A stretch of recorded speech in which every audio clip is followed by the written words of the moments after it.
introduction because Dawn's going to take the session. But I'm Glenn Austin, the IIIF Technical Coordinator, and Dawn Childress works at UCLA and is one of the IIIF editors. And we've jointly been putting together the rest of the part of the day. So I'll pass on to Dawn, who will take us through the first session. Great. Thanks, Megan. Glenn.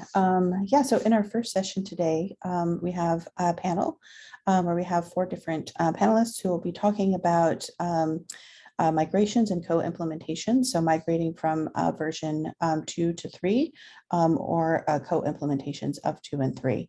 And our first speaker today is Kevin Clark. He's the lead developer of the services team at UCLA Library. He's been an interested follower of IIIF since pretty close to the beginning and enjoys working on IIIF related projects during work and also personal time.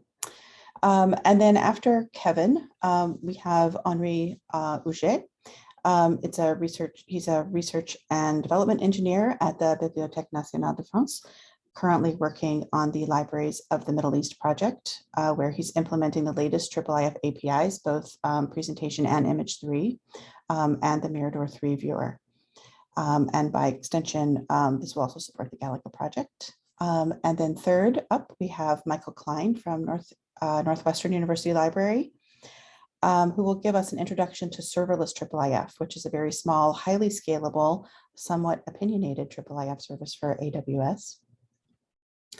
And then finally, we have Trip Kirkpatrick, who works in the Yale University Library IT department as the tech lead for special collections. And he enjoys being able to write cookbook recipes. So he's one of the cookbook editors, writes cookbook recipes, and enjoys doing that in gratitude for all the code cookbooks that the cookbooks have given him over the years. Trip is going to share the findings from the cookbook authors analysis of viewer support for the APIs 3, as seen through the IIIF cookbook recipes. So with that introduction, I'm going to turn it over to Kevin to walk us through the UCLA Library's split brain approach to versions 2 and 3. All right. Hello, everyone. Welcome. I'll see if I can share my screen.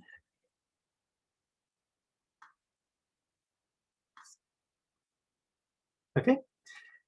So as Dawn said, my name is Kevin Clark. I'm a developer at the UCLA Library. And today I wanted to talk a little bit about our approach to moving from version 2 to version 3, which actually is at the start a co-implementation. So we implemented both. I want to say up front too that what I'm going to describe now is not our ideal system. It's sort of one of the steps that we would take in order to get to that point. But it is a system where we are actively using both version 2 and version 3 of the IIIF presentation specification, with the eventual goal of hopefully getting to the point where we're just using version 3, but still able to support version 2 for older clients. So I wanted to start by just sort of giving a layout of our manifest environment. And this isn't an architectural diagram as much as it just is a conceptual representation of how our manifests are used and what types of manifests we have. Our IIIF work really started with the Sinai palimpsest project, which was happened long ago. Back then, we were using a standalone IIIF image server, and it was a homegrown one, and it also served up a very simple version 2 manifest. So it was sort of a self-contained unit.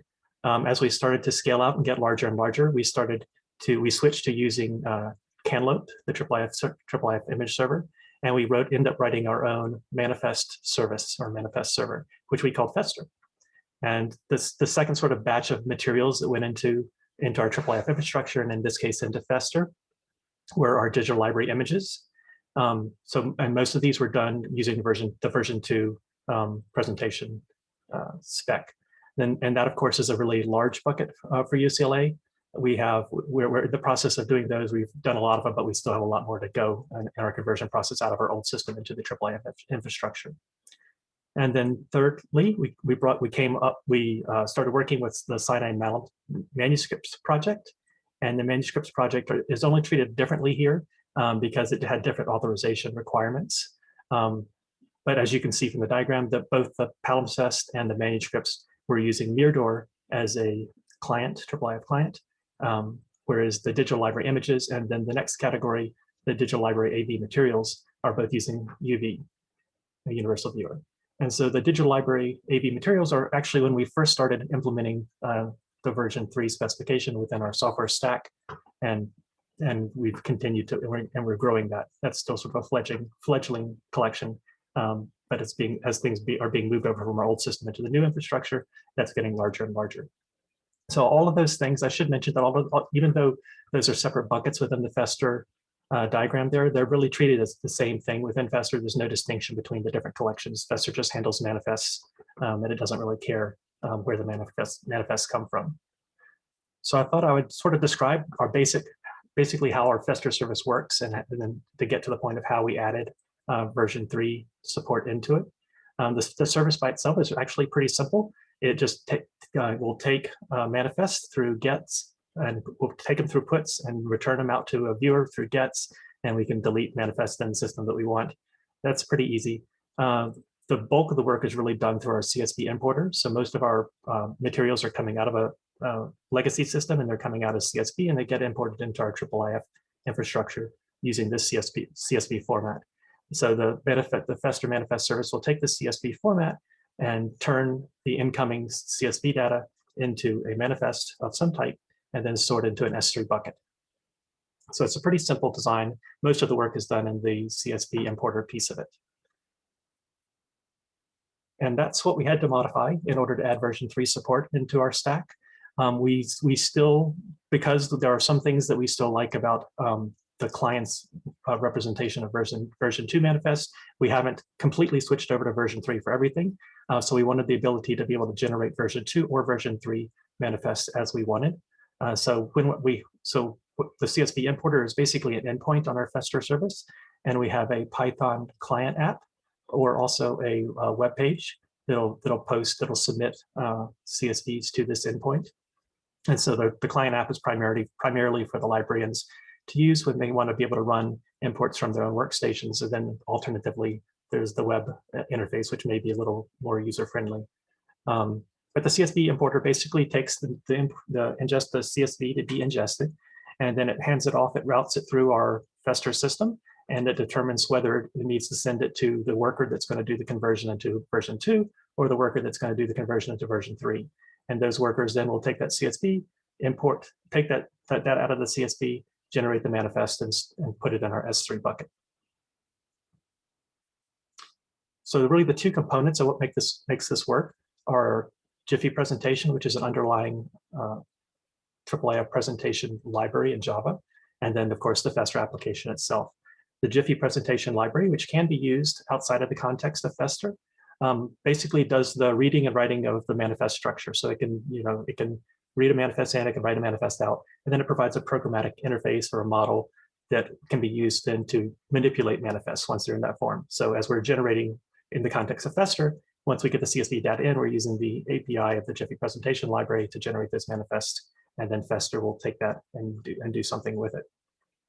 The Jiffy presentation library aims to support the full version 3 specification. There's also a version 2 version of that library. It's not quite as complete as the version 3 specification. And then of course, Fester handles the mapping between the CSV data and uses the Jiffy presentation library to take that metadata and turn it into manifest so that it can be used. And one of the things that one of our goals for this was the Jiffy presentation library is pretty built out in terms of the spec. Fester is not. Fester just implements what we want. And so the goal is to sort of have incremental additions as we go along, and as we want to move, add additional content to our manifests, we would then write new transformations that take place within the Fester context in order to create manifests with those characteristics. So it's something where we didn't want to try to do it all at once within Fester and then have to go back and rework it and do something differently once we learned our lessons from having done it poorly the first time. So a slow incremental process for converting. So what this gives us, though, is we have a very flexible incoming chain for supporting version 3 or version 2 manifest, but we have sort of a split brain approach then when we're returning things, because we don't make any distinction within our S3 bucket other than the information in the manifest itself, saying this is a version 2 or a version 3 form of the manifest. Our the information is basically stored in our metadata, which is passed along to our front end system. And then the front end system uses Universal Viewer, or in the case of some Mirador, to pull that information out of our Fester service and serve it up. So that information is really, we can't at this point say have stored something as a version 3 manifest, but then we want to view it as a version 2 manifest in an older viewer or something. We don't have that ability to do that. It's a very sort of, you're either version 2 or version 3, which is really a downside, because we want to be able to share our resources with the larger community, and we can't assume that everybody is going to have implemented version 3 or something. So if we've stored something in version 3, that's a problem. So the next steps for us are to look at how to version Fester, how to add something to the APIs so that we can request, I want to see version 3 of the spec or version 2 of the spec. And I remember there was some discussion back at I think it was the Scotland working group a couple of years ago about different approaches to this. We're going through this process now, looking at some of the options, versioning through the URI path, versioning through query parameters, the potential of having a custom header, and also potentially using content negotiation in order to request a particular version of the manifest that we want. We see both sort of pros and cons to each of these approaches. And so we really haven't decided at this point, and we would be interested in hearing what others are doing as well. But so for our next steps, what I think we would need to do is basically choose one of these versioning schemes, or perhaps two. We've talked about implementing both the URI path versioning, which has the advantage of being perhaps a little more browser friendly, and then content negotiation, which some might argue is a little more pure in its approach to handling the versioning. But these are things that we really haven't decided on. We need to make a decision on in order to move forward. And also, one of the other considerations is, how do we treat our non-version defaults? Should that be the latest version of specifications? So we're constantly, if we're trying to stay current, should the default be version 3 in all cases? And if you want a version 2, then you specifically request it. Or should we take the more conservative approach and return the first version that we implemented, which is a version 2, so that there's no confusion on a client's part who may have referenced the first version of our manifest. And lastly, since we're storing all of our manifests in an S3 bucket, how do we evolve from that? These are static manifests. We don't have a database behind them that we're generating manifests on the fly. We've done some work with using AWS Lambdas to do transformations of our S3 content, but we haven't really landed on something that we like there. So we have considered migrating everything from that is a version 2 into a version 3, but there are some things that we still don't like about the way that some of the clients are handling the version 3 display, and so we want to sort of wait until those issues are ironed out before we take the leap over completely to version 3 for everything. Another option, instead of just converting everything in the bucket itself, would be to use transformations and render something on the fly. So you can request a version 2 or version 3, and we just do that transformation on the fly as we're pulling out that information. And of course, it's an option to use something less static, such as a database on the back end. We're less inclined towards that direction, but that's certainly a possibility. So I wanted to thank you for listening to me. I put 2 links here for Fester and for the Jiffy presentation library. We're very interested in hearing what others are doing as they migrate their materials from version 2 to version 3 as well. So thank you. Great, thank you, Kevin. And I did forget to mention at the top of the hour that we'll take any questions via chat, and we'll take a few minutes at the end of each presentation for some Q&A, and then we'll save some time at the end for maybe a larger discussion and other questions. So if anyone has any questions for Kevin right now, the floor is open.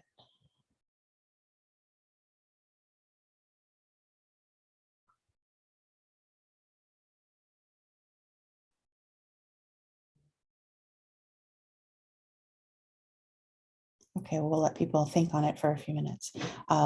So up next is Henri Huguet, who will be talking about his work at the Bibliothèque Nationale de France. Hello, everybody. So I'll just share.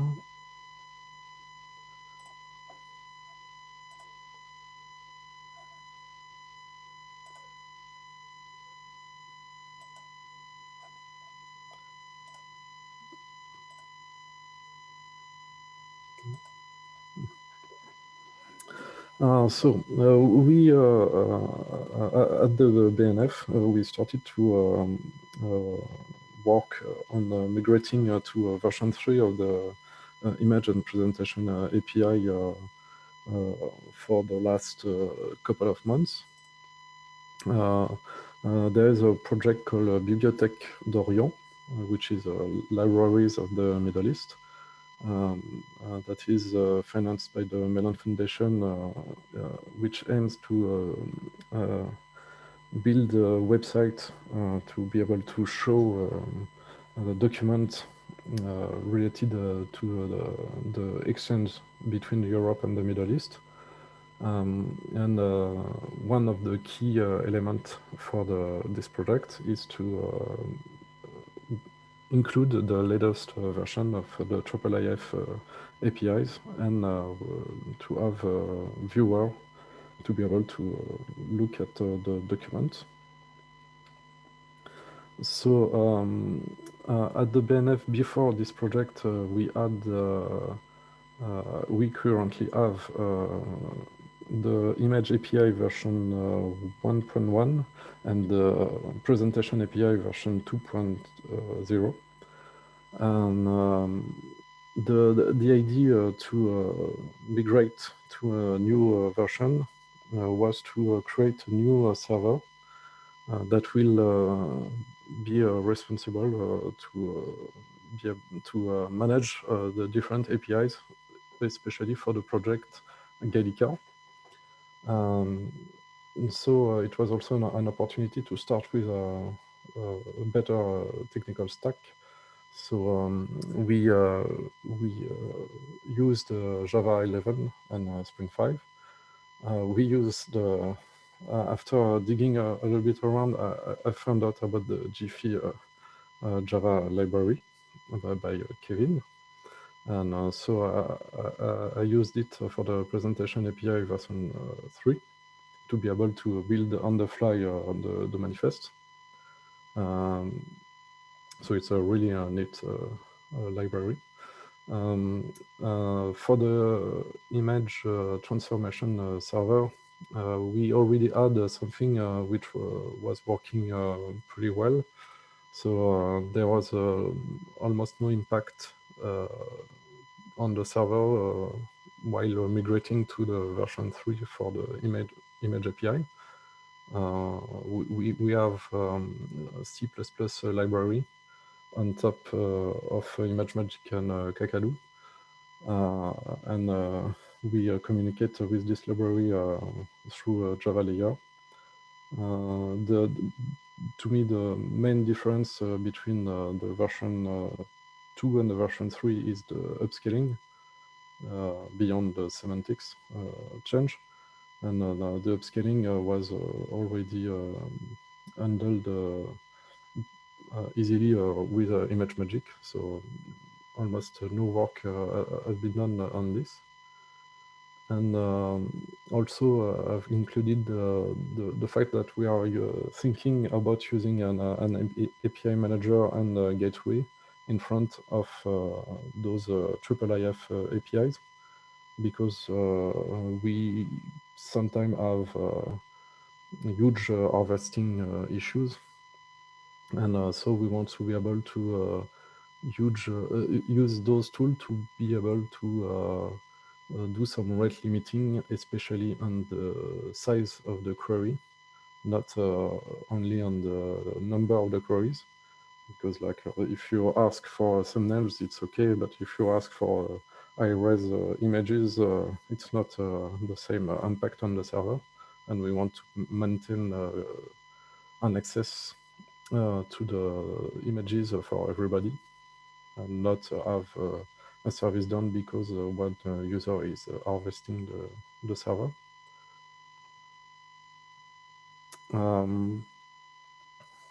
To migrate to version 3, the resources I used mainly were the official website with the new one I saw recently, which is a great improvement, especially for the presentation API. To look a little bit around because all the information is really split into topics. The IIIF cookbook which is useful for a basic example, which also can lack sometimes a little bit more advanced or more complete example, especially with audio. I've been starting to look into this recently, and some open source libraries. Some of the difficulties I found were the lack of example beyond the cookbook for version 3. So most of the data we can find on the internet will be a version 2 of the presentation API, for example. So sometimes it's a little bit difficult if you want to have a real life example for some data to be able to compare with what you are doing.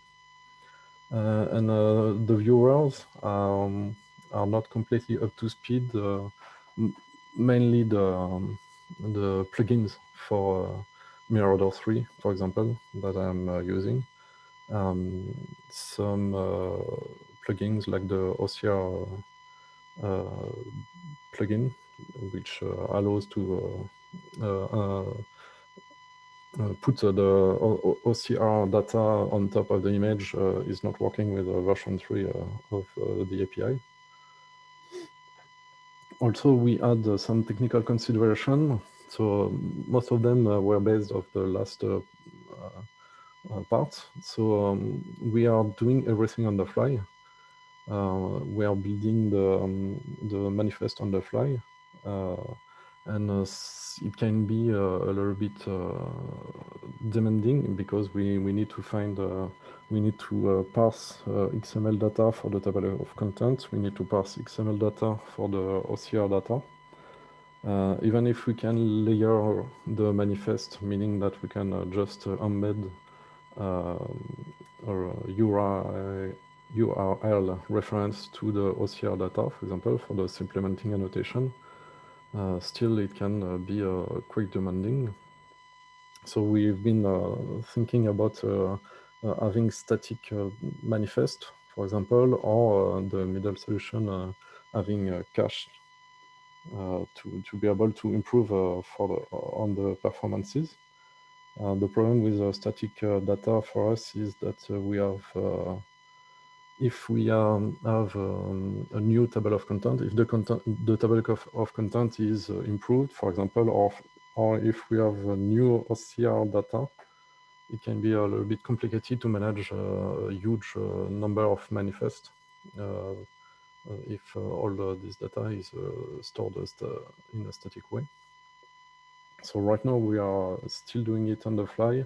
We might use some cache, especially with the API manager, and we will monitor the usage and see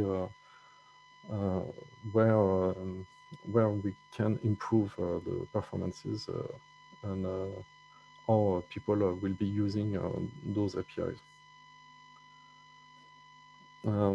We are using as well Mirador 3. So this is just a quick review of Mirador 3. We choose this viewer because it's working pretty well with version 3. We can have side-by-side comparison, which is really, really interesting for us. And there are some additional plugins available. So as I said, the OCR plugin is not yet up to date, even if on the GitHub it says so. But it's just something that should be that should evolve quickly and should provide a very complete viewer for the version 3. The audio and video support is very basic as well.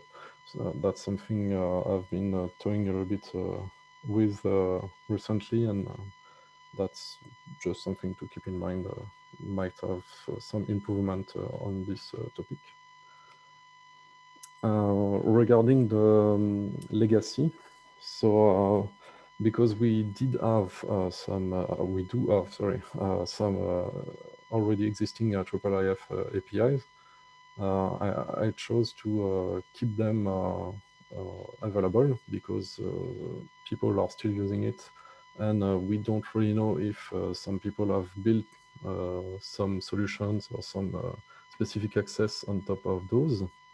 So the idea was just to add a new subpath on the API, starting directly with version 3 to be on the same version number as the IIIF API specification. And we also, as we are adding a new server for the API, those new API will be available through Gallica, so the first to link, and then also through another server. So I'm not sure yet about the URL, the domain name, but it will be something like this. And so we will be able to provide manifest as we are doing right now, and provide new manifest, new version of the manifest, and the new the version 3 of the image manipulation as well. And yes, I think that's it. It was quite quick. So if you have any question, I'll do my best to answer.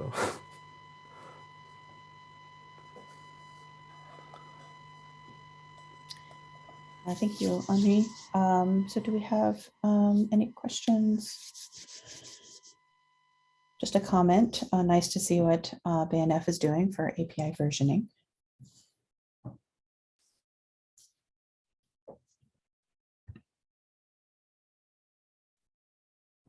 I'll also point out there's also some nice discussion happening in the community notes, which we can post. I can paste the link in again to the chat.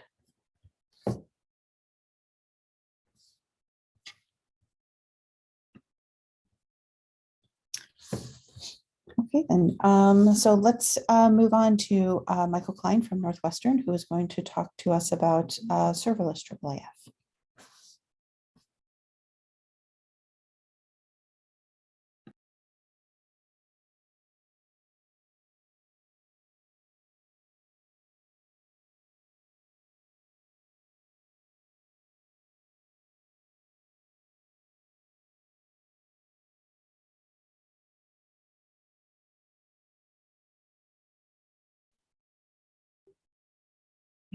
I think you might be muted. That does help, doesn't it? I'll start over. Good morning. I'm Michael Klein, the developer lead in Northwestern University Libraries Repository and Digital Curation Work Group. I'm going to be talking very briefly about serverless IIIF, which I like to call a very small, highly scalable, somewhat opinionated, cloud-hosted IIIF service. Based on previous talks, anyone who has seen the previous presentations I've given on this know that I can go on about the various technical details and little twisty side passages of this project for a very long time. But for the scope of this meeting, I'm just going to give the 10,000-foot view and hopefully leave plenty of time for questions and discussion. I'm always available for further questions or comments on multiple Slack teams or via email, which will be linked at the end of this presentation.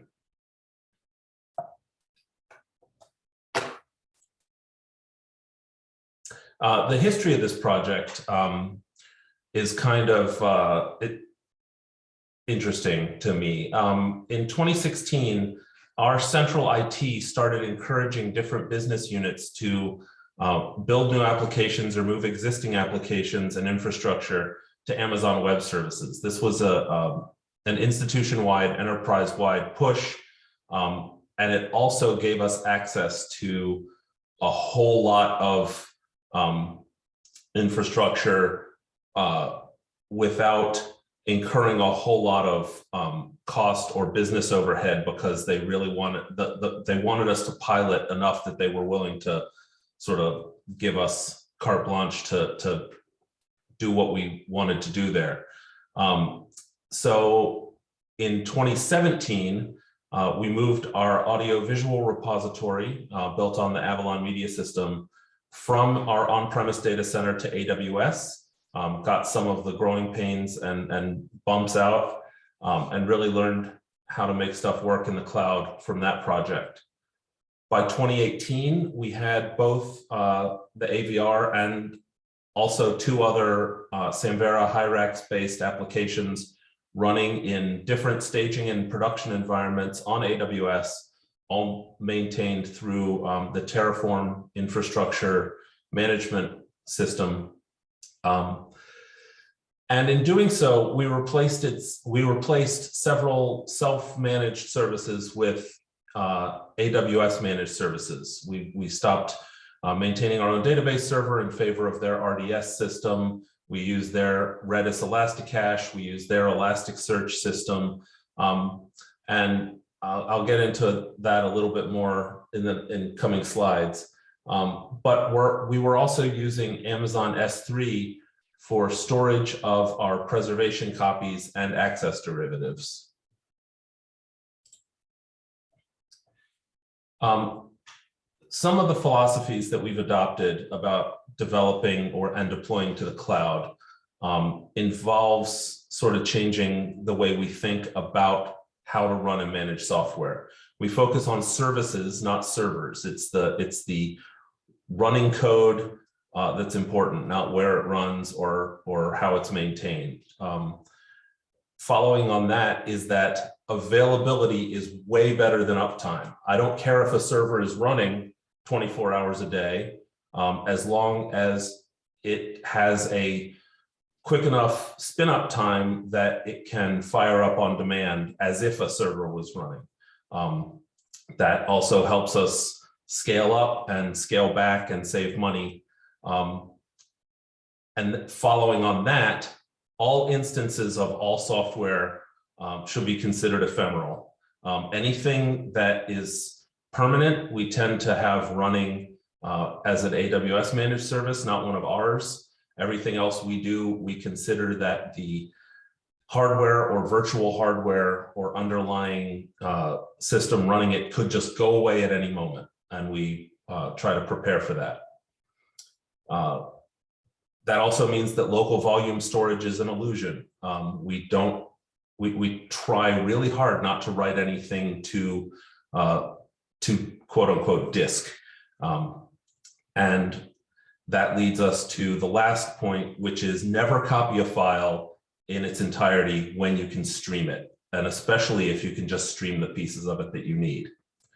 And out of this was born our plan to move our IIIF server to the cloud. We did a little bit of analysis, and it wasn't hard to find out that when you're dealing with IIIF and image servers, access is bursty by nature. It's not going to be constant, maintained at the same level. There are going to be times of a whole lot of access and then a lot of sort of idle time as well. Tile requests when we're dealing with zooming services are at least an order of magnitude burstier because people are zooming in, zooming out, panning around. So the requests are really flying during those times. It is very hard to scale a server-based solution in a way that can handle the bursts without sitting idle and wasting a lot of capacity.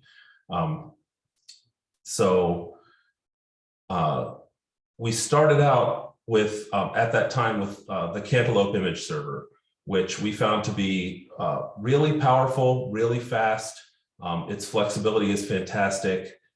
We found it pretty easy to deploy into a running Amazon EC2 instance. It does, as far as we got with it, it does seem to want to copy and cache the file that it's serving and manipulating pieces of, and save it on in its own cache. And it scales at the server level. If you want to scale it up, you start another server. If you want to scale it down, you remove a running instance from your cluster. And it had loads of great and very powerful features, but we really didn't need most of them. So just as sort of a, to see what would happen, we threw together a Node.js project that started out as a larger application than what it is now.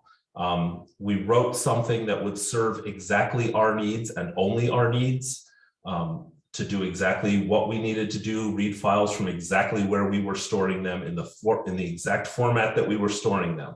That's where the opinionated part comes in, because we've never really given a whole lot of thought to making it more flexible than we ever needed it to be.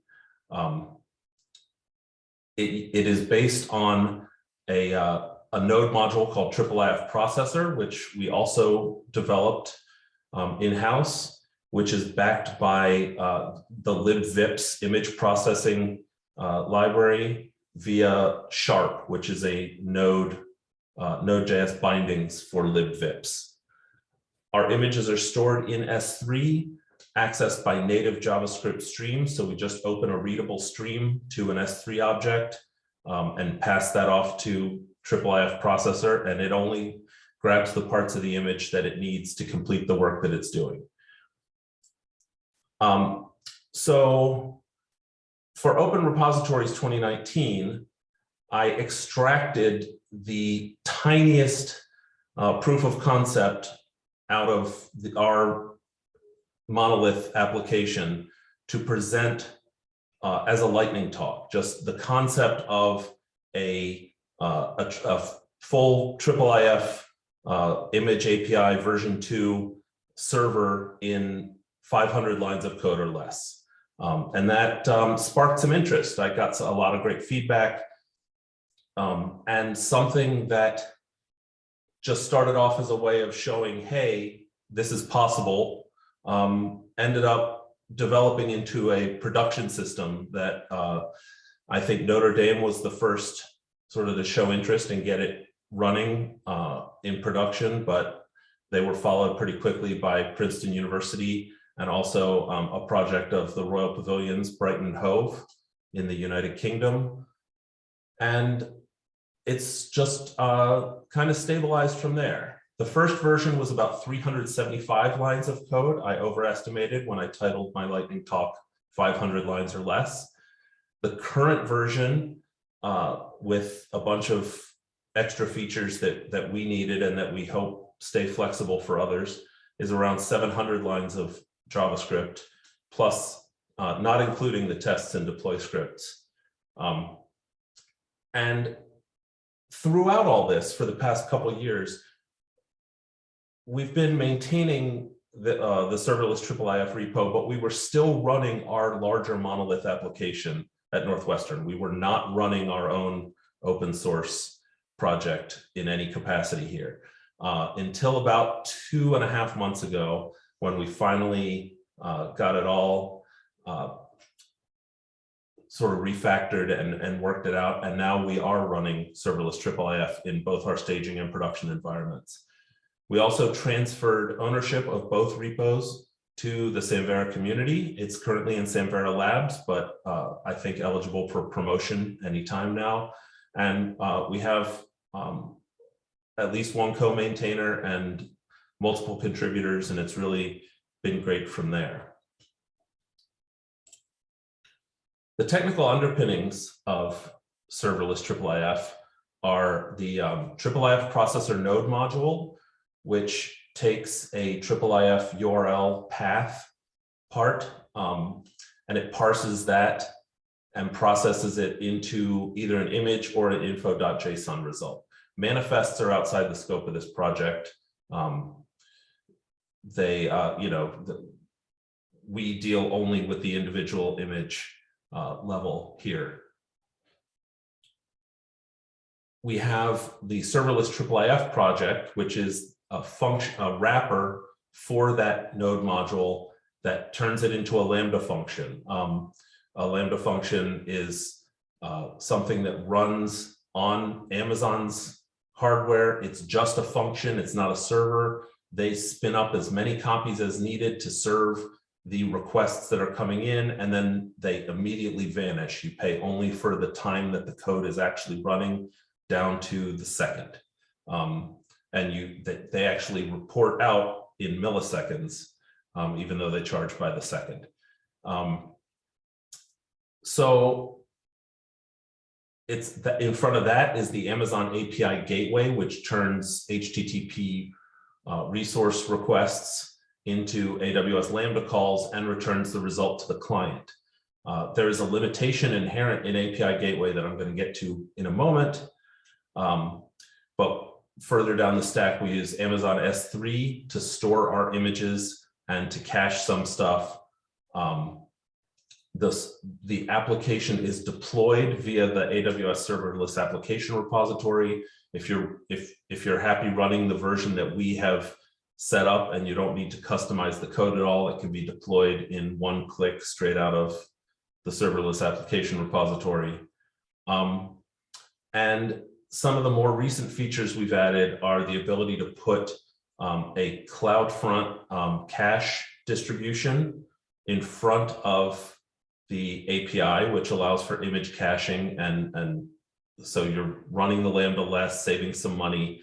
And also that limitation I mentioned earlier from Amazon API Gateway is that it can't return anything greater than 6 megabytes. So that we work around that by having it sort of pass a larger result out the side door and handing it off to CloudFront, and then having CloudFront return that to the user.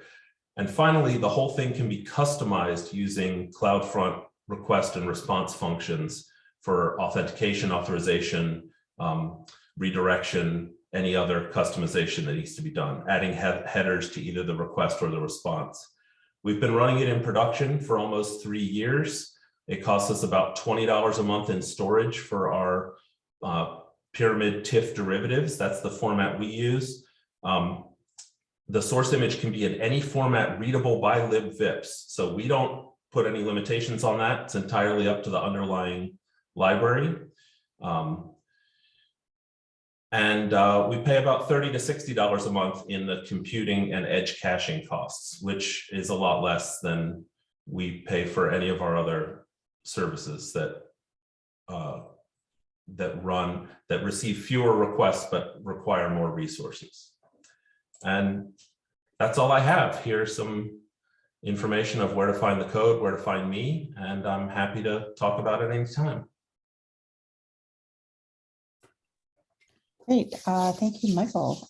So we do have a question for you in the chat. Ben, I don't know if you want to ask your question or. Oh, sure. Can you hear me? Yes. Yes. Well, I think you basically addressed it, because I'm only running one EC2 instance at just about $30 a month. So your solutions is cost effective at a higher scale, I guess, than what I'm running at right now. Yeah, we pay fractions of a penny per. They charge by the gigabyte second. So when you deploy your function, a Lambda function, you provision it with a certain amount of memory and give it a certain timeout, and then you pay for the exact number of seconds that it runs on that one request, multiplied by the number of gigabytes of RAM that have been allocated to that function. And it's just tiny. Awesome, thank you. Michael, so could you maybe talk a little bit about support for version 3? Yes.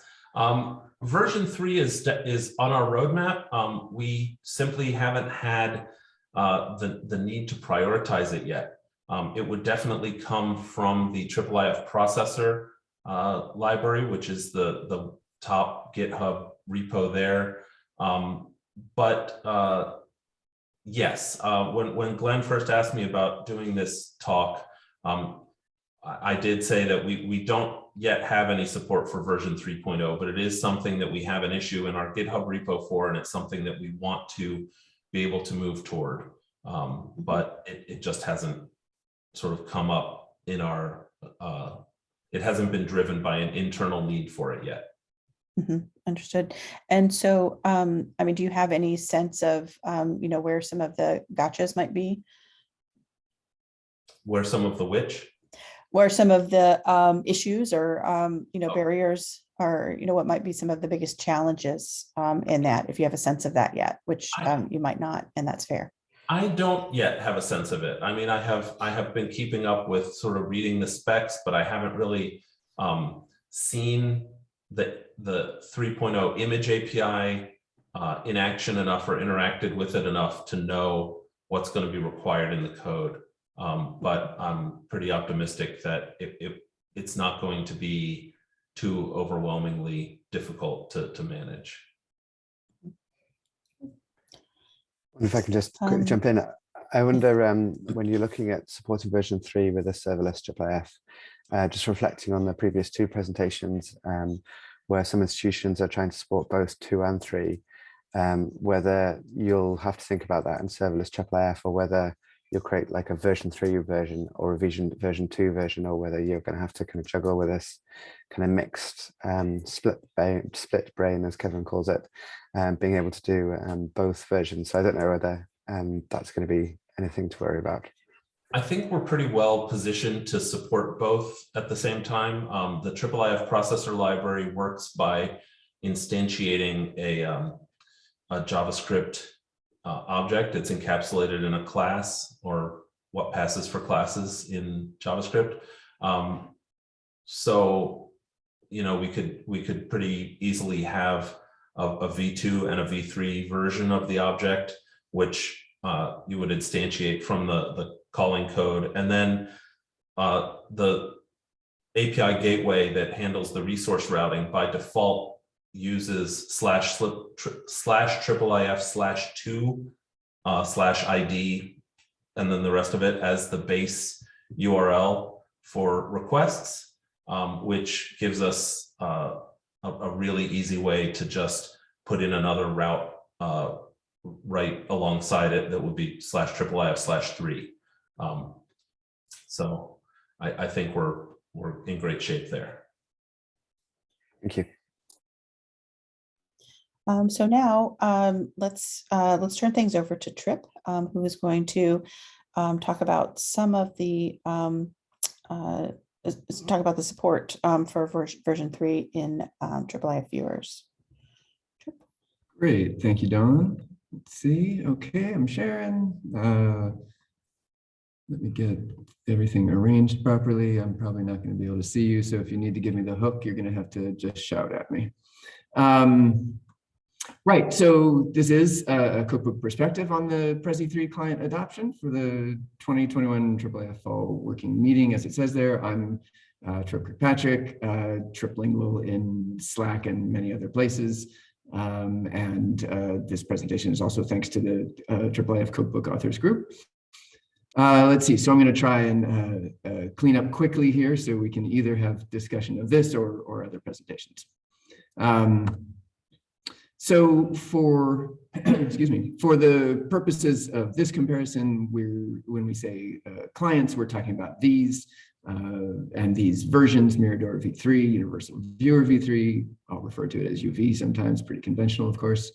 The Europeana media player, which is still in alpha, the IIIF React media player in 1.2 at this point, and then Tiffy, IIIF Curation Viewer, and Diva.js. Those last don't get version numbers mentioned because pretty quickly we could eliminate them as they don't support the presentation v3 yet. And sorry, I just lost my notes for a moment, but that'll help me go quicker. So, right, the summary is as it is here. The basic use cases are reasonably well supported, but basic as in basic. The best support is in Mirador and UV, but very much not identical. Europeana and IIIF React are only supporting time-based media at this point. Accessibility, which I'll take a detour into in a bit, is a mixed bag. And newer features are not that well supported. This is newer both in the sense of things that have been introduced, that were introduced in V3 since V2, but also things that are still in process as of now, or very recently added in one way or another to V3. So as I mentioned, the basic use cases we have in the cookbook, these MVMs, minimum viable manifests, for a still image, for an audio, for video, and for a still image with a service. Mirador takes care of all of these. UV, the first three, it will show an image with a service attached to it, but it's just showing the image. It's not actually going to the service to do anything with that image. And as mentioned before, Europeana and IIIF React are time-based media exclusively at this point. Sort of looking at them relatively, at this point, the most latitude for the most features of presentation V3, including some annotation work, is in Mirador.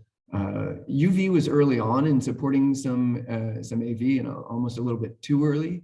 For example, they they were supporting an early form of accompanying canvas, but it's still in there as the old name for it. So as a functional matter right now, it doesn't support it, but they're well positioned to get up to speed and be good with AV once it's brought up to date. The basic playback means for Europeana and IIIF React that they don't do a lot with metadata. So either of them is good for that. IIIF React is particularly good if you've got time-coded tables of contents or transcripts to go with a video or audio. That's its focus, and so that's one of the things that the IIIF React media player does pretty well. So that detour into accessibility that I mentioned. I'm not an accessibility specialist, so this is a somewhat superficial review. It's not considering, for example, built-in affordances of adaptive technologies. If there's a technology out there that will, I don't know, identify a manifest, go read it through and help you get through it if you're needing to do that through it. This doesn't look at that. And we're defining accessibility here just as support for selected properties that benefit accessing IIIF resources in adaptive ways or with that adaptive technology. So transcripts are supported one way or another in Mirador UV and IIIF React. IIIF React is best for AV there because, as I mentioned, it'll do time-coded navigation of a video with a transcript. Mirador and UV and IIIF React also work well with tables of contents in one way or another. And I'm saying in one way or another because, for example, in transcript, both Mirador and UV will allow you to use the rendering property to provide a transcript to the user, but they do it at different levels. If I'm remembering correctly, UV will do it at the canvas level and Mirador will do it at the manifest level. I may have those switched, but in any case, one does one and the other one does the other, and never the twain shall meet. Well, hopefully one day the twain shall meet. Captions, there isn't good support for that, but the ambivalence there is that a transcript can provide some of the functionality of captions. Now, let me be perfectly clear, captions and transcripts are not the same thing. But in terms of getting content, say converting audio content to text content, transcript can help out. Summary is not well supported as far as I can tell, but both label and metadata can do some of the same things in terms of describing the content, especially for still images. And summary is not required to be shown, but metadata and label are both pretty well supported. So there's that way to do that. And of course, always important to think about with accessibility is that we're only talking about support for properties here. If you don't include them, or if you don't have good content in those properties, then the accessibility just isn't there.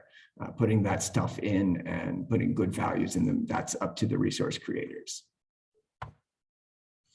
So some of the new things that are coming along that are going to throw a wrench in the works. One is content state. There's already some support for that in Mirador and Europeana, although you have to do some adaptation of the Europeana player.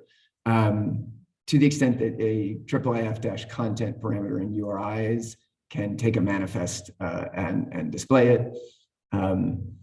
UV has a manifest parameter that it can take in URIs, but that's not IIIF content, so it's not conformant to even the content state under discussion, but hopefully they can get that change.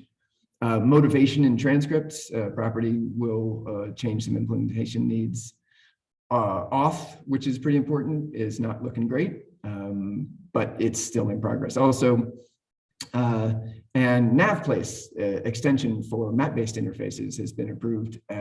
So though none of these clients support geolocating resources, it's a great new extension, and I'm looking forward to seeing how people support that.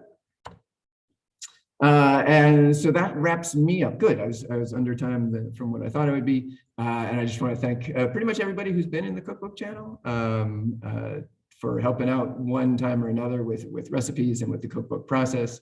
As mentioned by Dawn earlier, I've gotten a lot of help from cookbooks, so I'm glad to contribute back. And special thanks to Glenn and Dawn for stewarding this session, and Glenn for stewarding the whole cookbook project. It's been a pleasure to work with. And that's me. Great, thank you, Trip. So I guess we only have a few minutes left for some discussion. So maybe it won't be discussion, but if we have if we have a quick question, but I know Glenn also wants to maybe give a bit of information about the rest of the day. Maybe we take one question.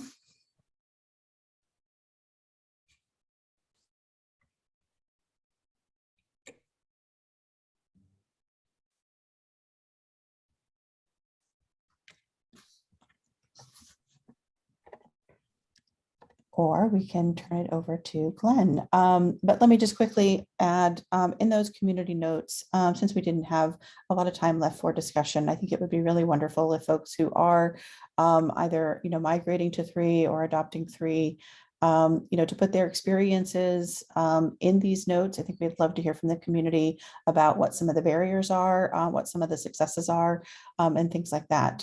So we can do a little bit more work going forward with that information. So with that, I will turn it over to Glenn. Thank you. Now I'll just quickly share my screen to have a look at the notes. So we're going to have a break now of about an hour, I believe. So while you're eating your lunch, dinner, or a midnight snack, depending on which time zone you're on, I'd like to leave you with something to think about for the next session.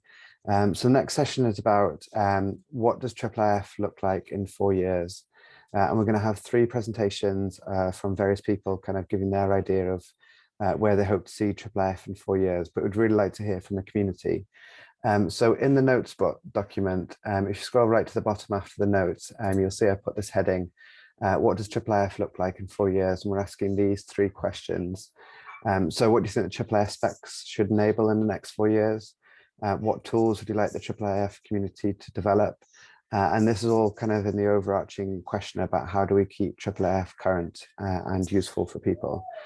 So I'd like you to have a think over the lunch while we have this break and note any ideas you have here.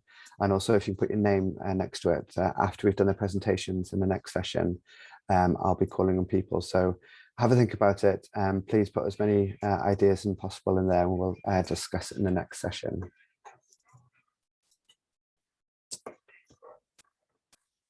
And just checking I'm right. It is an hour break now, isn't it, Meg?